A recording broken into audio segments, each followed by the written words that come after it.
हापुड़ के ग्राम धनौरा स्थित wisdom would public school के वार्षिक उत्सव में गर्मियान उपस्थिति रही। वहीं बिहार के महामहिम राज्यपाल आरिफ मोहम्मद खान कार्यक्रम के मुख्य अतिथि के तौर में शामिल हुए। महामहिम ने शिक्षा के महत्व पर प्रकाश डालते हुए विद्यार्थियों को जीवन में उच्च मूल्य अपनाने का संदेश दिया। वहीं इस अवसर पर मंच पर मौजूद रहे हापुड़ विधायक विजयपाल आरती, जिलाधिकारी डॉक्टर प्रेरणा शर्मा, एसपी कुंवर ज्ञानजय सिंह, भाजपा प्रदेश प्रवक्ता अवनीश त्यागी और कई अन्य गणमान्य अतिथि मौजूद रहे। वहीं आरिफ मोहम्मद खान ने चेयरमैन संजीव त्यागी और स्कूल स्टाफ को इस शानदार आयोजन के लिए ढेरों शुभकामनाएं भी दी। देखिए हापुड़ से हमारे सहयोगी अतुल त्यागी की एक खास रिपोर्ट। ये मालूम था कि 10वीं के बाद अलीगढ़ जाना है, तो एक चेतना आ गई थी दिमाग में कि अलीगढ़ में 11वीं क्लास से अंग्रेजी में पढ़ाई हो। तो 9वीं क्लास से जितना टाइम शायद अपनी किताबों में लगाता था उतना ही अंग्रेजी पे लगाता था। कोई चीज ये नहीं, मैं आपको ये नहीं कह रहा हूँ कि अंग्रेजी कोई बहुत 30 मार जुबान है ना, कोई भी जुबान हो सीखिए। और मैं तो कहूंगा, मैं तो बहुत दफा कहता हूं, मेरा बस चले तो मैं संस्कृत को आवश्यक कर दूं, क्योंकि आप अपनी सांस्कृतिक विरासत से सही मानों में परिचित नहीं हो सकते जब तक आपको संस्कृत का कुछ थोड़ा बहुत समझ में ना आती हो। मुझे जो लोग इतना अब तारीफ करते हैं, मैं विद्वान हम कहाँ, हम विद्यार्थी हैं। और संस्कृत में भी उतना ही वक्त लगाया, और ये मैं आपको सुनाने के लिए नहीं कह रहा, सिर्फ विद्यार्थियों के लिए कह रहा हूँ। और एक बात फाइनली उनसे कहूँगा कि दुनिया में 2 ही लोग हैं। मानव की प्रकृति ये है कि चाहे दोस्त हो चाहे रिश्तेदार हो, हर व्यक्ति दूसरों को पीछे छोड़ के आगे निकलना चाहता है। ये मानव प्रकृति है, इसमें कोई कुछ कर नहीं सकता। लेकिन 2 शख्सियतें ऐसी हैं व्यक्तित्व, एक माँ बाप और एक गुरु, जो चाहते हैं कि हमारा बच्चा हमें पीछे छोड़ के खुद आगे निकल जाए। इसीलिए हमारे यहाँ कहा गया है, माता देवो भवा, पिता देवो भवा, आचार्य देवो भवा। देव का मतलब क्या है?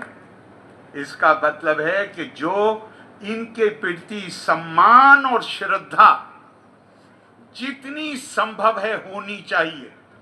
और यहां फिर मैं आपसे कह रहा हूं, इसलिए नहीं कि मैं अपने बारे में बात करना चाहता हूं, मैं तो प्राइमरी स्कूल में गांव में नहीं था, लेकिन हमारे पूरन चंद शर्मा जी, पंडित जी अमरगढ़ के, हमें हिंदी पढ़ाते थे जब हम छुट्टियों में आया करते। जितनी कई दफा मैंने ओथ ली, लखनऊ भी, दिल्ली भी।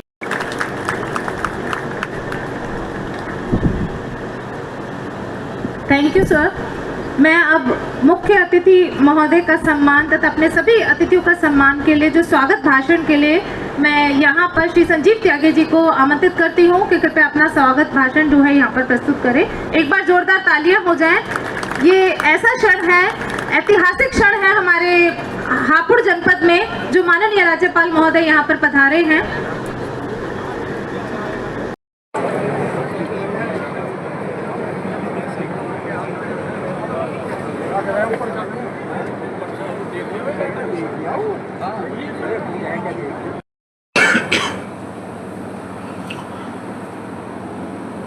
हमारी पहचान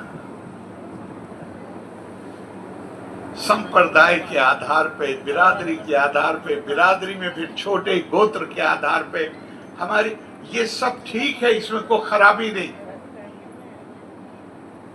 लेकिन ये सब पहचाने द्वितीय जन्म से पहले की पहचाने हैं। शिक्षा प्राप्ति के बाद, और ध्यान रखिएगा कि भारत की संस्कृति हमेशा ज्ञान की संस्कृति रही है। हमारे पद्मश्री भारत भूषण जी अभी कह रहे थे, शिक्षा और कृषि। यहाँ पर मेरी भी उम्र कम नहीं है, 51 की पैदाइश, लेकिन मुझसे भी बुजुर्ग लोग होंगे यहाँ, मुझे याद है अच्छी तरह। 60s और 70s आज हमारे बच्चे नहीं जानते। खाने की चीजें राशन से मिलती थी। ये कृषि प्रधान देश है और हमारे पास पूरा अनाज नहीं था अपने लोगों का पेट भरने के लिए। PL 480 स्कीम में भारत सरकार अमेरिका से गेहूं आयातित करती थी। शर्मनाक नहीं था? आज अगर भारत अन्न के भंडार भरे हुए नहीं है केवल, बल्कि आज हम निर्यात कर रहे हैं अनाज का। ये कैसे संभव? कृषक तो हमारा पहले भी इतना ही मेहनती था, बल्कि शायद ज्यादा मेहनती था। ये कैसे संभव हुआ? ये ज्ञान के माध्यम से ये संभव हुआ कि हम अपनी पैदावार को बढ़ाने में कामयाब, नई तकनीक के सहारे हुआ। इसका मतलब ये नहीं है कि मैं कह रहा हूं आपसे कि केमिकल और इंसेक्टिसाइड और पेस्टिसाइड डाल डाल के खेतों को खराब कर दीजिए, ये नहीं मेरा मतलब है।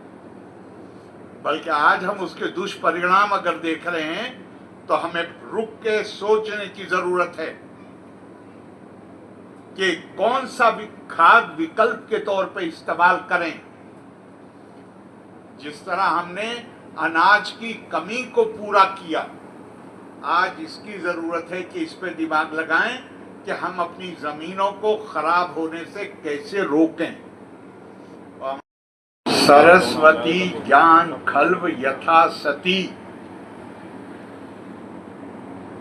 ऐसा कोई भी विद्वान महिला या पुरुष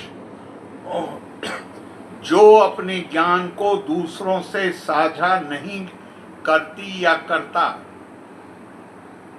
तो श्रीमद् भागवत में आपने कहा है कि ऐसी ज्ञानी महिला या ज्ञानी पुरुष, उन्होंने खूब किताबें पढ़ी, लेकिन जो ज्ञान अर्जित किया उसको दूसरों के साथ साझा नहीं किया, उस ज्ञान को आगे नहीं बढ़ाया। तो उन्होंने कहा ऐसे ज्ञानी मां सरस्वती के उपासक नहीं खलनायक हैं। सरस्वती ज्ञान खल्व यथा सती। तो आपके ऊपर इस विद्यालय में काम करने वाले, मैं सिर्फ टीचर्स को नहीं कह रहा, आपके ऊपर एक खास जिम्मेदारी आती है। और यहाँ पढ़ने वाले बच्चों को भी कहता हूँ, आप सौभाग्यशाली, आपको इतने अच्छे विद्यालय में अच्छे वातावरण में शिक्षा प्राप्त करने का मौका मिला है। लेकिन ध्यान रखिएगा, बेशक आपके माँ बाप स्कूल की फीस देते हैं, बेशक संजीव जी ने बहुत संसाधन इकट्ठे करके इस विद्यालय को बनाया है, लेकिन इस विद्यालय तक आने के लिए जिस सड़क का आप प्रयोग करते हैं, जो आधारभूत सुविधाएं हैं, उसमें उन लोगों का भी योगदान है जिन्हें कभी विद्यालय में जाने का मौका नहीं मिला।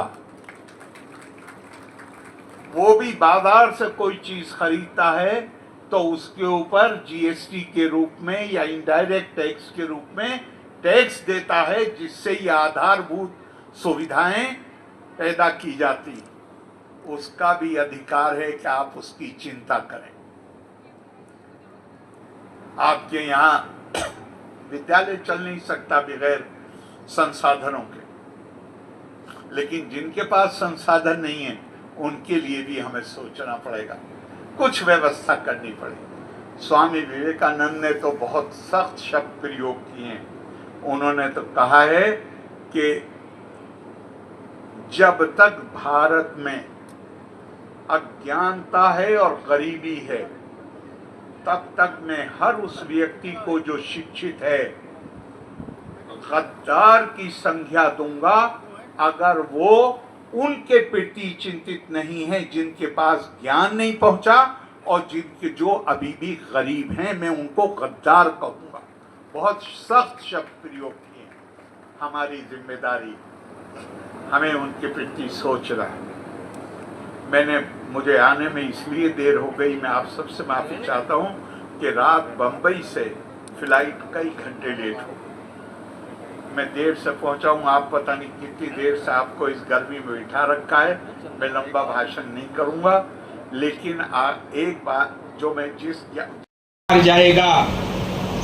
तामस बढ़ता गया यदि धकेल प्रभा को, ये तामसी प्रवृत्तियां यदि प्रभा को धकेल कर इन्हें पीछे हटाती रही तो तामस बढ़ता गया यदि धकेल प्रभा को, निर्बंध पंथ यदि मिला नहीं प्रतिभा को, मान्यवर यही अन्याय हमें मारेगा, फिर स्वदेश हारेगा, फिर स्वदेश हारेगा। माननीय संजीव त्यागी जी ने, जो एक बड़े व्यवसायी हैं, आज कितना बड़ा कारवां बन गया है। माननीय अतिथि जी के चरणों में मैं वंदन करता हूं, अभिनंदन करता हूं, नमन करता हूं। नमस्कार।